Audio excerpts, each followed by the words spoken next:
ఓం నమ శివాయ. ఓం నమ శివాయ. పరబ్రహ్మ పరమాత్మన మహాజగత్తుతి స్థితిఫలయ బ్రహ్మ హరిహరాయ శ్రీ గుణాత్మ సర్వగౌతిగామి దర్శ దత్తాత్రేయ నమసంతివి సిద్ధి కురు కురు కురు స్వహ. ప్రజలందరికీ నమస్కారము. ఈరోజు మనం తెలుసుకోవాల్సింది మీనరాశి ఫలితాలు. ఈ రాశి వాళ్ళకి ఆదాయం 11, ఖర్చు 5, రాజపూజిత 2, అవమానాలు 4. ఈ రాశి వాళ్ళకి అదృష్టము, జీవితము, లలాటకము, యోగము, నక్షత్రము. పూర్వభద్ర నక్షత్రము, ఉత్తరభద్ర నక్షత్రము, రేవతి నక్షత్రము. ఈ 3 నక్షత్రాలు కలిస్తేనే మీనరాశికి ఫలితాలు. ఈ మీనరాశిలో ఈ 3 రాశులు కలిసిన వాళ్ళకి ఈ 3 నక్షత్రాలు కలిగిన జాతకం అనేది వాళ్ళ పేరులో ఉంది కాబట్టి ఈ రాశి వాళ్ళకి అదృష్టము, జీవితము, లలాటకము, యోగము, నక్షత్రము. మనసు యథార్థమైన మనసు కాబట్టి ఇలా జాతకములో గతములో జరిగిన దాని కాకుండా ఇప్పుడు అతి స్థాన యోగం అనేది చాలా వరకు, బలం అనేది చాలా వరకు ఉంది. అదృష్ట బలము, రావు బలము, పూజ బలము. ఏది చేయాలనుకున్నా, ఏ కార్యక్రమం చేయాలనుకున్నా కూడా ఈ రాశి వాళ్ళకి చాలా వరకు ఆలోచనలు ఎక్కువగా ఆలోచిస్తారు. వాన వస్తుందంటే ముందే రెడీ చేసుకుంటారు గొడుగు. అలాంటి జాగ్రత్తలు వీళ్ళకు ఉంటాయి. ఈ మీనరాశి వాళ్ళకి చూసేదాని వరకు ఏమి తెలియనట్టుగా ఉంటారు, కానీ మనసులో ఆలోచనలు చాలా పెద్దగా ఉంటాయి. వీళ్ళకి ఏ విషయమైనా కూడా బయటికి రాదు. ఎదుటివాడు ముందుకు వచ్చినాకే వీళ్ళు ఆలోచిస్తారు. అంతవరకు వీళ్ళ మనసులోనే ఉంటుంది, కానీ బయటికి వరకు రాదు. కాబట్టి ఈ రాశి ఈ టైం నుంచి ఈ టైం వరకు వీళ్ళకి మంచి శుభగడియలు రాబోతున్నాయి. వ్యాపార లక్షణాలు, ఉద్యోగంలో, సొంత బిజినెస్సులు, సొంత వ్యాపారంలో సొంతమే చేసుకుంటే వీళ్ళ పేరు బలంలో చాలా వరకు అభివృద్ధి అనేది పొందుతుంది. తర్వాత రాజకీయ ఫలితాలు చూసుకుంటే వ్యవసాయంలో కానీ, ఉద్యోగంలో కానీ, కుటుంబంలో కానీ, ఏ కార్యక్రమంలో అయినా కానీ ఏది చేయాలనుకున్నా కూడా వీళ్ళకి ఇప్పుడు ఈ మధ్యలో 1, 2, 3 బ్రేకులు అనేది కొన్ని ఎదురవుతున్నాయి.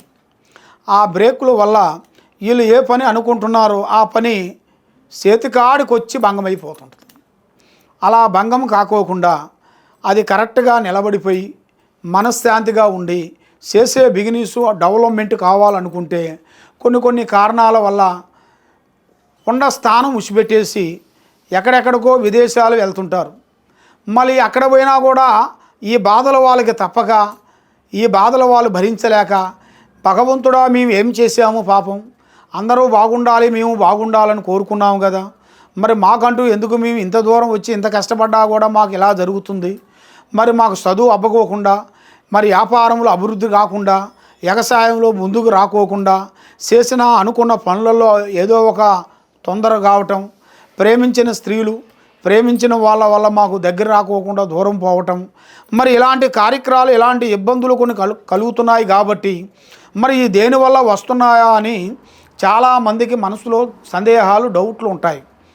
కాబట్టి మనకి గిట్టని మానవులు, మన మీద పగస్తులు, మన మీద ఉండాల్సిన విరోధులు వాళ్ళు ఏం చేస్తారంటే మనం బాగా ఉండకూడదని కొంతమంది మన గురించి కొన్ని చెడు పూజలు కొన్ని చేయిస్తుంటారు.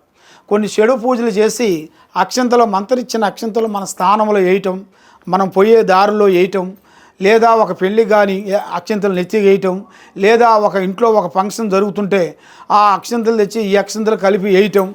అలాగా కొంతమంది వారవలేని వాళ్ళు ఉంటారు. కొంతమంది అలాంటి వారవలేని వాళ్ళ వల్ల కొన్ని సమస్యలు వచ్చి కొన్ని ఇబ్బందులు పాలైపోయి అధోగతి పాలైపోయి ఏమిట్రా అని బాధపడుతూ ఉంటారు. కాబట్టి ఇలాంటి బాధపడే వాళ్ళకి ఒక మంచి రెమెడీ ఉంది మన దగ్గర. దానికి ఏమిటంటే మనకున్న ప్రాబ్లాన్ని బట్టి అది నీకు ఏ టైంలో మీకు అటాక్ చేసిందో, ఏ టైంలో నీకు ఆ ప్రాబ్లం అనేది నీకు ఎదురైందనేది నీకు తెలియాలంటే అది నువ్వు ఎవరు పడితే వాడితో పోయి అక్కడ అడిగితే అది నీకు రాదు. కాబట్టి దీనికి తెలిసిన వాళ్ళు, దీనికి తెలిసిన ఒక పండితులు, దీనికి తెలిసిన ఒక పూజారులు, దీనికి తెలిసిన ఒక ఉపాసకులు, అంటే దేవి ఉపాసకులు కావాలి. దుర్గాదేవత ఉపాసకులు కానీ, కనకదుర్గా ఉపాసకులు కానీ, కాళీమాత ఉపాసకులు కానీ అలాంటి వాళ్ళ వల్లే దీన్ని మీ పేరులో చూసి ఏదైనా చూసి చెప్పగలుగుతారు. మీకు దగ్గర దాపులో ఉంటే వాళ్ళ దగ్గర మీరు చెప్పించుకోండి.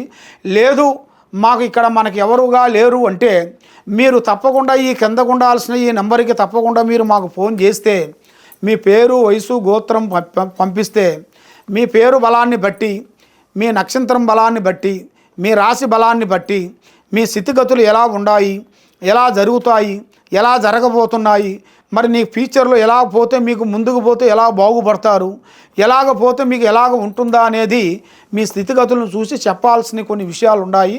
తప్పకుండా ఈ కింద ఉండాల్సిన నెంబర్కి మీరు సంప్రదించండి. కాబట్టి మీరు ఎలాంటి సందేహాలు ఉన్నా కూడా తప్పకుండా మమ్మల్ని కలవండి. శ్రీ మహాశక్తి సమ్మక్క సారక్క మహాశక్తి జ్యోతిష్యాలయము ఇప్పుడు ఈ నెలలో 21 శ్రీ సమ్మక్క సారక్క మహాజాతర, ఈ 21న అమ్మవారు జాతర జరుగుతుంది. కాబట్టి మీరు దగ్గర వాళ్ళు, దాపు వాళ్ళు, స్నేహితులు, మిత్రులు, బంధువులు మీరు ఎవరు కానీ వెళ్ళినా కూడా చాలా జాగ్రత్తగా వెళ్ళాలి. అక్కడికి వెళ్ళిన తర్వాత జనాభాలు ఎక్కువగా ఉంటారు, ప్రజలు ఎక్కువగా ఉంటారు. మనకు వచ్చే కాడ పోయే కాడ చాలా జాగ్రత్తలు ఉండాలి. ఎందుకంటే మనకి అక్కడ జనాభా ఉండదాని వల్ల మనకు కొంచెం ఇన్ఫెక్షన్ కూడా రావచ్చు. కాబట్టి అది రాకోకుండా మనం ముందు జాగ్రత్త పడాలంటే మనం పోయేటప్పుడే కొన్ని మాస్కులు తీసుకోవటం, జాగ్రత్తలు పడటం, దానికి సంబంధించిన కొన్ని మందులు తీసుకోవటం, జాగ్రత్త తీసుకొని మీరు కొన్ని జాగ్రత్తలు పాటిస్తే తప్పకుండా మీకు ఆ అమ్మవారు, ఆ సమ్మక్క సారక్క తల్లి మీకు అభివృద్ధి అనేది వస్తుంది. ఆ కొండ దేవత మీకు తప్పకుండా మీకు కరుణిస్తుంది. మీరు ఏ కార్యక్రమం చేసినా, ఏ పని చేసినా ఆ అమ్మవారిని తలుసుకొని మీ బిజినెస్ వ్యాపారాలు, బిజినెస్లు అమ్మవారిని తలుసుకొని చేయండి. తప్పకుండా మీకు ఆ అమ్మవారు జయప్రదం చూపిస్తుంది. కుర్రో కుర్రు కొండ దేవత అమ్మవారు వనదేవి సమ్మక్క సారలమ్మ, వనదేవత వనదుర్గాదేవి, కుర్రో కుర్రు వనదేవి, శంభో శంకర వనదేవత అనుగ్రహం. సర్వోజన సుఖినో భవంతు.